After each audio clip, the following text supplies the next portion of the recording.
The statement of the Attorney General of the Federation yesterday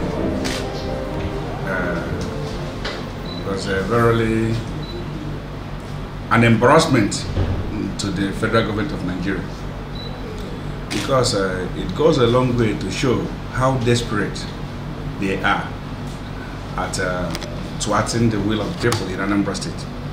You see, anyone that listened to the statement of the Attorney General of the Federation yesterday can attest to the truth that it was a desperate move by the political opponents of the party on the ground, which is APGA, to subvert the will of the people. Prior to the statement of yesterday, we know that Anambra State has been very peaceful. But the moment the wind of election and electioneering started blowing, immediately after the primaries of APC, which ended up in chaos, because up till this moment, even APC, the supporters of APC believe that they did not have any primaries, and that their party should not even be in the ballot box. So from that moment, there has been troubles upon troubles upon troubles in Anambra State, telling you that that wind is blowing from somewhere. They started with Professor Charles Chukwumasoludo emerging as the candidate of APGA. The very first rally he had in his hometown, Nanka, it was met with water. We are told that unknown gunmen attacked the site where he was having the rally. That was a pure target at his life. Probably because they thought that it would be way cheaper to eliminate him. But God so kind, he was not a victim of that operation, although we are all casualties of that incident. Because it happened to our party, it happened to our people, and we lost a few security men, security details that were attached to them.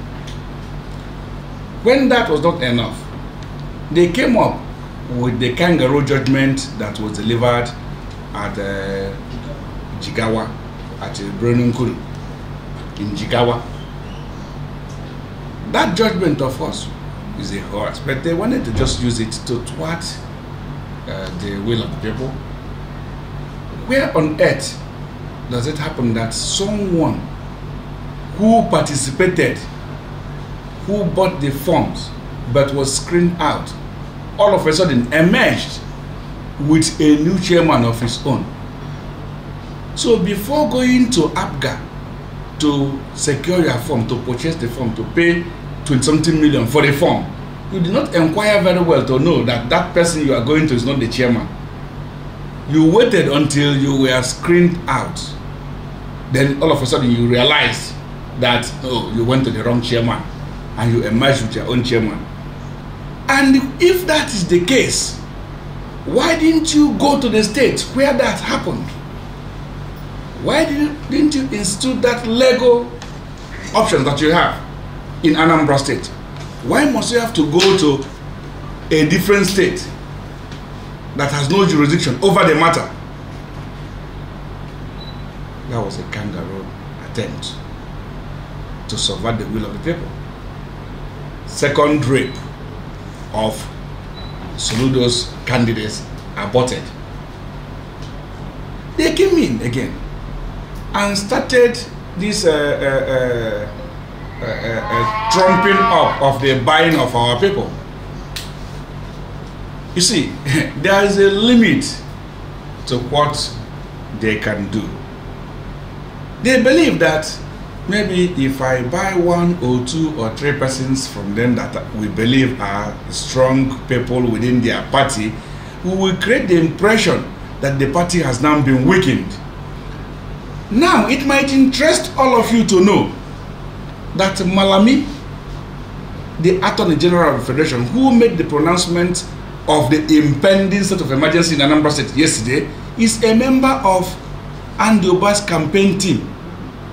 He belongs to the National Campaign Committee of APC.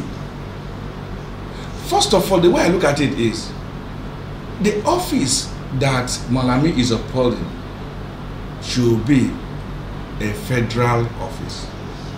So he should separate himself from party politics within the country. It's just like an INEC chairman saying that he is an APC member, that he's an APC card carrier, he's carrying the card of APC. So how can you trust that he will be an unfair umpire?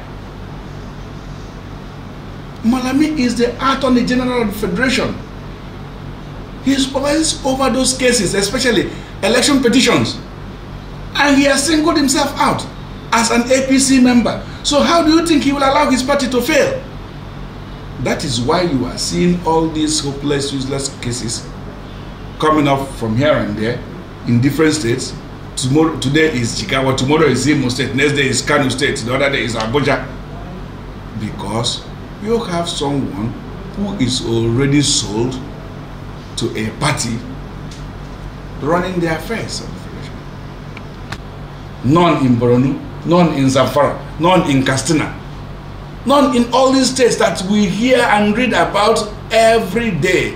The international community knows that what do they call it? These insurgents have penetrated Nigeria. The international communities are aware. They have talked about it severally. That these guys have entered Nigeria and that they are in the northern part of Nigeria. So when we hear about the Boko Haram every day, we know what we expect that's going on there. But despite that, nobody is calling for a state of emergency in any of the northern states. Are they blind to that? Do you think that if Anambra State were to be in the state of Zamfara, that we will still have state today? Do you think that if Imo State were to be like Borno or Katsina, that we will not have a military administration in Imo State by now? That is to tell you that we have people that are already compromising their office.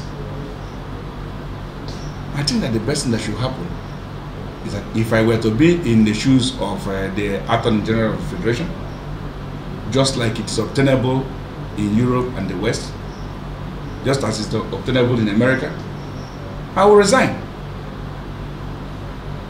If it has dawned on him first that in his wisdom he decides that he should join APC to the point of becoming a member of the committee, campaign committee of a particular party, he will resign his office